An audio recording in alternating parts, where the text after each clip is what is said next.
نحمده ونصلي على رسوله الكريم أما بعد فأعوذ بالله من الشيطان الرجيم فاسألوا أهل الذكر إن كنتم لا تعلمون صدق الله المولانا العظيم। সম্মানিত দিনী ভাই বন্ধুরা, আমাদেরকে অনেকে প্রশ্ন করে থাকেন যে আল্লাহ তাআলার পক্ষ থেকে যে সমস্ত প্রাণীগুলো জবাই করে খাওয়া হালাল করে দেওয়া হয়েছে,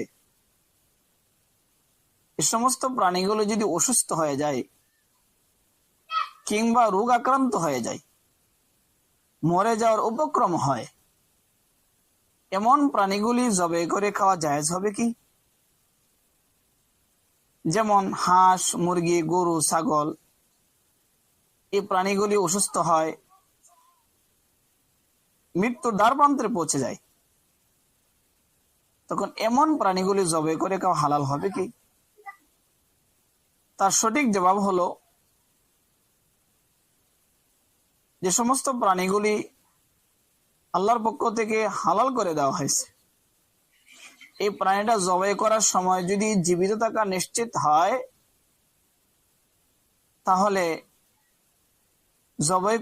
জবাই করার পরে নড়াচড়া করুক কিংবা না করুক, তাহলে তার গোশত খাওয়া হালাল হবে।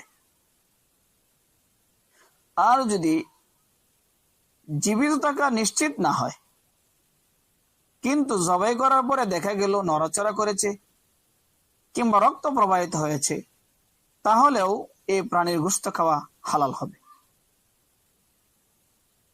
আর যদি জীবিত থাকাটা নিশ্চিত ছিল না কিন্তু জবাই করার পরে দেখা গেল নড়াচড়াও করে নাই, রক্ত প্রবাহিত হয় নাই, তাহলে এই প্রাণীর গোশত খাওয়া হালাল হবে না।